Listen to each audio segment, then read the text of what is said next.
Life is a journey filled with joy, love, excitement, and yes, even heartbreak. And sometimes it feels like we're on a never-ending roller coaster ride. We experience a spectrum of emotions, each one a wave crashing upon the shores of our hearts. Just like that time you tried surfing for the first time, sometimes these waves are gentle, bringing with them a sense of peace and contentment, like finding the last slice of pizza in the fridge. Other times they come crashing down, leaving us feeling lost and overwhelmed. Kind of like when you realize it's Monday morning. Emotional detachment is not about denying our feelings or becoming cold and indifferent. It's not about turning into a robot. It's about finding a place of inner peace amidst the storms of life. Think of it as your emotional umbrella. It's about learning to observe our emotions without being swept away by them. Like watching a soap opera without getting too invested. Imagine a ship navigating a turbulent sea. And no, it's not the Titanic. Without a skilled captain at the helm, the ship would be tossed and turned at the mercy of the waves. Or worse, you'd end up in a viral fail video. Emotional detachment is like being the captain of your own ship, steering yourself with wisdom and clarity through the choppy waters of life. Captain you, reporting for duty. This is your journey to reclaiming your power, finding your inner compass, and navigating towards a brighter, more peaceful future. And maybe, just maybe, finding that last slice of pizza again. We often try to outrun our feelings, especially the painful ones. But let's be honest, we're not Usain Bolt. We bury them deep down, hoping they'll magically disappear. Spoiler alert, they don't. But just like a seed buried in the ground, unacknowledged emotions will eventually find a way to sprout, often in ways we least expect, like that one plant that insists on growing through the pavement.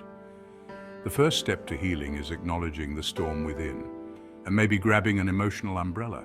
Allow yourself to feel the sadness, the anger, the confusion. And if you need to scream into a pillow, make sure it's a fluffy one. Don't judge your emotions, simply observe them. Like a cat watching a laser pointer. Think of your emotions as messengers. And no, you can't return them to sender. They are trying to tell you something, to guide you towards healing, or at least towards a good therapist. When we listen to our emotions with compassion and understanding, we gain valuable insights into ourselves and our needs. And maybe some good stories for later. Remember, it's okay to not be okay. Even superheroes have bad days. Embrace your vulnerability, for it is in our vulnerability that we find our true strength, and maybe a good laugh along the way. As you navigate the initial waves of heartbreak, you might feel a surge of energy directed at the person you've separated from, like a superhero discovering their powers, but with more tears and ice cream. This energy, while understandable, can keep you tethered to the past. And let's be honest, the past is like that one friend who never pays for coffee. It's time to redirect that energy towards your own growth and healing. What brings you joy? Besides binge-watching cat videos, of course, what have you always wanted to do but haven't made time for? Maybe it's time to finally learn how to juggle or become a master of dad jokes. Now is the time to explore those passions, to rediscover yourself, and to invest in your own well-being. Who knows, you might just become the next pottery prodigy or dance floor sensation, take up a new hobby, learn a new skill, or finally figure out how to bake that perfect souffle without it collapsing, or reconnect with old friends. Because nothing says I'm moving on like a good laugh over embarrassing high school stories. Engage in activities that nourish your soul and bring you a sense of accomplishment, even if that accomplishment is just finishing a 1,000-piece puzzle without losing your sanity. As you focus on your personal growth, you'll find that your wounds begin to heal, and you emerge from the experience stronger and more resilient than before. Like a phoenix rising from the ashes, but with less fire and more self-care. Remember, you are a work in progress, a masterpiece in the making, even if that masterpiece occasionally spills coffee on itself. Embrace this journey of self-discovery with open arms, and maybe a sense of humor, because laughter truly is the best medicine. Setting boundaries is an act of self-love. Think of it as putting up a do not disturb sign on your heart. It's about defining what you will and will not accept in your life. Like saying no to pineapple on pizza if that's not your thing.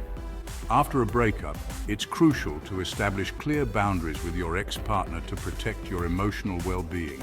No more accidentally liking their old photos. This might mean limiting contact, both online and offline. Yes, even if it means unfollowing their dog's Instagram. It might mean saying no to requests that make you uncomfortable, like helping them move again. Remember, you have the right to prioritize your own healing and to create the space you need to move forward. Think of it as your personal spa day every day. Setting boundaries is not about being unkind or punishing the other person. It's not like you're sending them to the timeout corner. It's about honoring your own needs and creating a healthy distance that allows for healing and growth. Like giving yourself a VIP pass to peace and quiet. Just as a gardener builds a fence to protect their precious plants, you too deserve to create a safe and nurturing space for yourself to heal and thrive. Because even roses need a little space to bloom. Section 5. Finding your center, the practice of mindfulness. In the whirlwind of emotions after a breakup, it's easy to get caught up in the what-ifs and the should-haves. You know, like wondering if you should have just bought that cat instead. Our minds race with thoughts, replaying memories and fueling anxieties about the future. It's like having a hamster on a wheel up there, but the hamster is also a drama queen.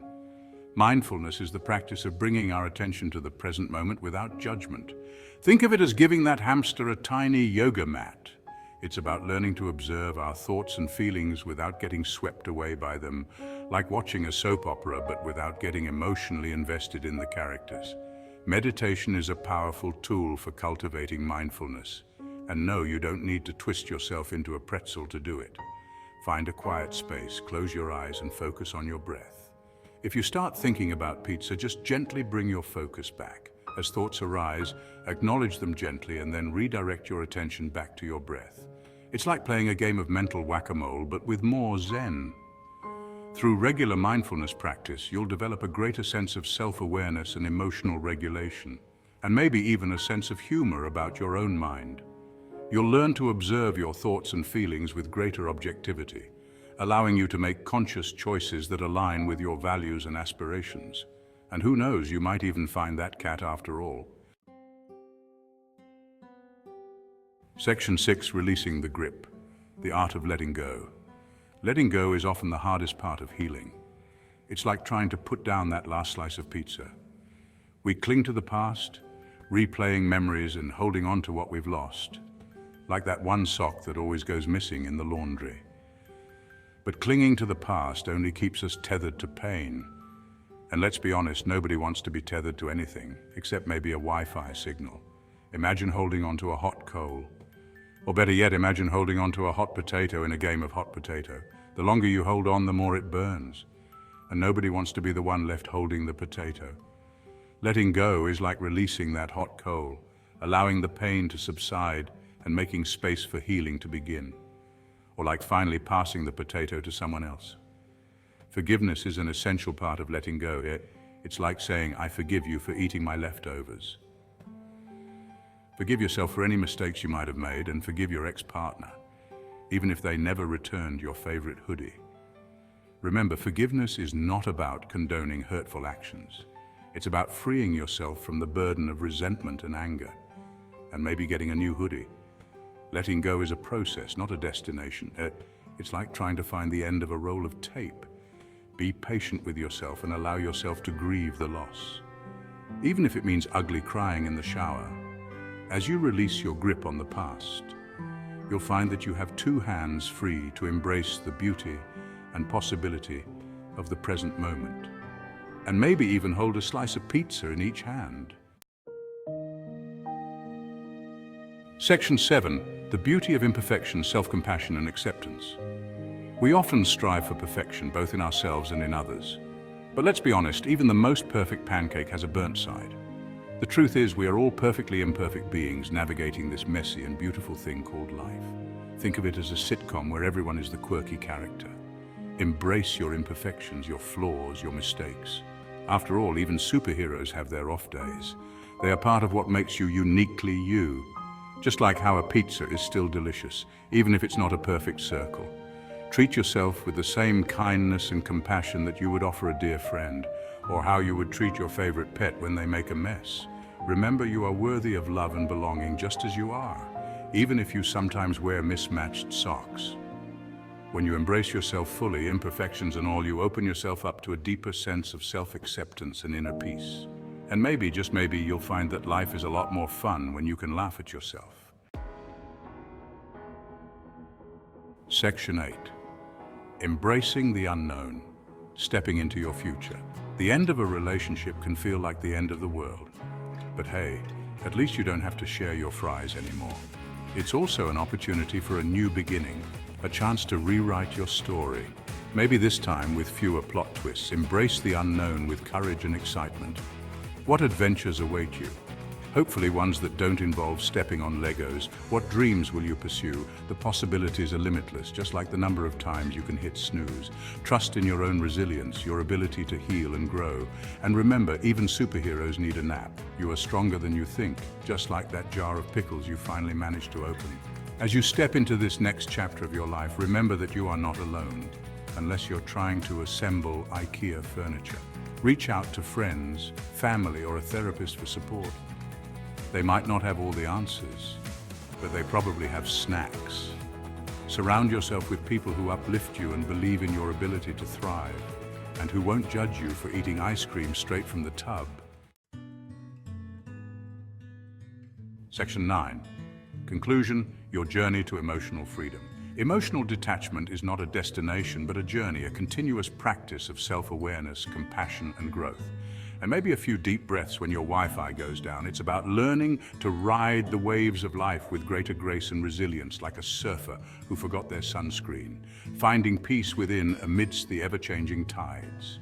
Even when those tides bring in a sea of emails, remember, you are not your emotions. You're just the person who occasionally yells at inanimate objects. You are the vast and limitless being who experiences those emotions.